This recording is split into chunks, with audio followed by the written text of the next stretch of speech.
Bonjour à tous, nous nous retrouvons pour parler d'une autre forme d'intelligence, c'est-à-dire une autre façon de penser. Alors peut-être certains d'entre vous se sont cassés la tête un petit peu sur les problèmes de mathématiques à l'école, ou en sciences, ou dans d'autres matières encore, et que vous avez cru que vous n'étiez pas du tout doué pour ce genre de choses. Et c'est valable pour plein de problèmes dans la vie. La chose, c'est souvent que on essaie de réfléchir et étant donné que nous n'avons pas forcément le potentiel pour être capable dans certains domaines, la réflexion va vite se bloquer et puis ça va entraîner des boucles qui vont nous figer et nous empêcher d'avoir de la lucidité, un regard clair sur les choses. Donc je prenais par exemple les mathématiques. Je pense que beaucoup d'entre nous, on dit Burke, les mathématiques, c'est pas mon truc, j'aime pas ça du tout, en plus c'est quelque chose d'élitiste, non, c'est pas la chose que j'ai envie de faire. C'est possible que ce soit bien sûr pas du tout la chose que vous avez envie de faire, ça c'est normal, hein. Chacun a ses préférences, mais ça veut pas dire que vous n'êtes pas du tout doué dans ce domaine, et dans bien d'autres choses. Alors, par rapport à la réflexion, comme je le disais, si j'essaye de réfléchir sur un problème, en fait, je vais me concentrer d'une manière qui va structurer le mental sur des boucles qui ne mènent qu'à du vide. Dans ce cas-là, la réflexion ne va pas se développer, elle ne va jamais changer de point de vue, et de ce fait, je vais toujours avoir les mêmes difficultés à résoudre un problème, ou à envisager une science, par exemple physique, ou bien à comprendre les systèmes biologiques, ou à mémoriser, puisque je fonctionne toujours de la même manière et que cette manière est un échec face à la chose que j'aborde. Je vous propose donc de procéder autrement, de réfléchir sans réfléchir. Alors, comment on fait ça ? Pour résoudre ce paradoxe, eh bien, il va falloir apprendre à relâcher un petit peu, à essayer de ne pas se concentrer sur la difficulté en face de moi, mais de la laisser m'imprégner, c'est-à-dire d'intégrer la situation, la chose que j'essaye d'envisager, la laisser exister, vivre en moi-même. Le cerveau est tout à fait capable d'effectuer les opérations de décodage, d'interprétation et de calcul tout seul, et puis de me fournir des propositions que je serai à même de décoder et qui me permettront de solutionner ou en tout cas d'avancer pas à pas dans mon problème. Pour pouvoir trouver cette lucidité, cette nouvelle façon de penser, il faut que j'arrête de me bloquer sur la pensée elle-même, c'est-à-dire que je ne fasse pas d'effort de réflexion. Mais oui, c'est nouveau, hein. Réfléchir ne doit plus être un casse-tête. En fait, quand la réflexion se fait, il faut la laisser se faire par elle-même. Si je me concentre trop fort, si j'essaye trop de penser, je gâche de l'énergie et je détourne en fait mes propres capacités dans les boucles que j'ai évoquées tout à l'heure. Alors, le premier exercice que nous devons faire, c'est face à une situation qui demande de réfléchir, eh bien, c'est de faire le vide. Oui, ne pas prendre tous les éléments et essayer de les analyser d'un coup, mais c'est d'être transparent à la situation. Donc, je vais me laisser aller. Donc, je vais reprendre par exemple le problème mathématique. J'ai des données. Je vais simplement lire l'énoncé. Et je ne vais même pas essayer de le comprendre. Je ne vais pas essayer d'interpréter les mots. Je vais lire plusieurs fois le problème, simplement, et laisser l'évocation que ça peut me faire spontanément s'introduire dans ma tête, dans mon corps, la vivre à l'intérieur. Et de ces symboles, de ces informations, va naître une impression, une sensation, et peut-être tout doucement un bout de réflexion. Voilà. Alors au départ, peut-être que ce n'est pas évident, parce qu'on n'a pas l'habitude de se laisser aller, plutôt on essaye de se contrôler lorsqu'on pense.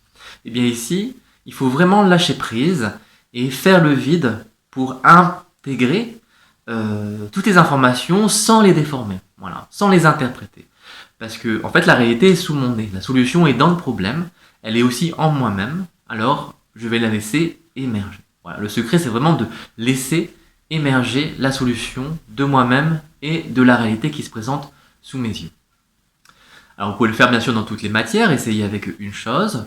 Vous lisez tranquillement, sans vous focaliser sur trouver une solution, mais simplement en appréciant même le problème qu'il y a à résoudre, les choses que vous lisez, et vous laissez des idées venir. Peut-être qu'au départ, elles vont vous paraître tout à fait farfelues, mais il faut vraiment laisser un peu l'imaginaire, la créativité travailler.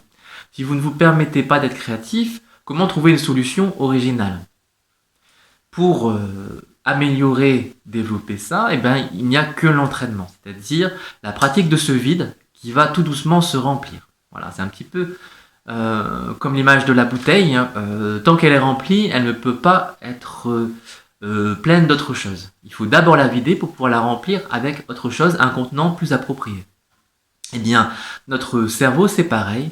Il faut d'abord le vider de toutes les informations inutiles, c'est-à-dire faire le vide, pour pouvoir intégrer les informations présentes et le laisser réfléchir le plus spontanément et le plus rapidement possible, de manière appropriée. Voilà. Alors, c'est valable pour toutes les choses du quotidien. Par exemple, quand vous avez un problème technique, et que vous ne trouvez pas de solution, on dit que la nuit porte conseil. Mais pourquoi la nuit porte conseil? C'est parce que, en fait, c'est un moment de vide où on va réintégrer notre être profond, que ce soit dans le rêve ou plus particulièrement dans le sommeil profond. On va lâcher un petit peu l'enveloppe physique et retrouver des états de conscience de nous-mêmes, même si on n'en est pas conscient, qui sont plus profonds. Il y a un repos aussi nécessaire où le corps lui-même va pouvoir laisser déclencher les mécanismes d'autorégénération. Et de ce fait, ça va vidanger, nettoyer tous les surplus de la journée et nous permettre de faire peau neuve. Et grâce à cette nouveauté et ces états de conscience profonds, on va trouver des solutions tout à fait originales en nous-mêmes. Voilà, puisque tout est là, mais il ne faut pas essayer de le saisir. Si j'essaye de l'attraper, hein, c'est un petit peu comme dans le supplice de Tantale. Il avait été puni par les dieux et attaché sur un rocher. Et à côté de lui, il y avait un arbre plein de fruits et un petit cours d'eau aussi à portée de main. Mais à chaque fois qu'il tendait la main pour cueillir un fruit, l'arbre et ses branches se retiraient. Il n'arrivait jamais à atteindre le fruit désiré. Et même chose pour le cours d'eau, à chaque fois qu'il tendait la main pour essayer de s'abreuver, le cours d'eau détournait son flux et du coup il n'arrivait jamais à rassasier ni sa soif ni sa faim. Voilà, ben nous c'est un petit peu pareil, à chaque fois qu'on va tenter de réfléchir, on va pas réussir, ça va nous échapper. Alors que à l'inverse, si on n'essaye pas de réfléchir, et ce n'est pas de l'apathie, hein, ce n'est pas ne rien faire, c'est une inactivité qui est un vide, une présence, un miroir parfaitement poli, pour laisser réellement réfléchir la lumière qui est en nous, et la laisser apparaître. Voilà. Vraiment cette lumière est déjà en vous, en soi, et il faut la laisser apparaître. Donc essayez, pratiquez donc cet état de vide pour laisser émerger toutes ces solutions qui vont de plus en plus apparaître spontanément. C'est quelque chose que vous pouvez bien sûr travailler en méditation, puisque la méditation n'est pas qu'un état sans pensée, hein. C'est aussi un état où, grâce au vide procuré par la vigilance, l'attention sincère à ce qui est présent, eh bien, on va pouvoir penser à des problèmes du quotidien, des choses qui peut-être nous tourmentent actuellement, et trouver des solutions dans la méditation. Mais pas parce qu'on y réfléchit, activement, mais parce qu'on laisse la réflexion se faire de manière spontanée. C'est cette intelligence véritable, en tout cas qui est possible pour chacun, que je vous propose d'aller rencontrer. Voilà, j'espère que ça vous aura parlé. Vous pouvez essayer, bien sûr, pratiquez-le, vous verrez que c'est très agréable de ne pas réfléchir, mais pourtant d'être capable quand même de penser. Hein. Ça peut servir quand même de penser. Hein. Je ne dis pas qu'il ne faut pas penser, mais réfléchir et être décontracté, ça permet de trouver un état de plaisir, de bonheur très agréable. Voilà, je vous souhaite une bonne pratique et je vous dis à bientôt.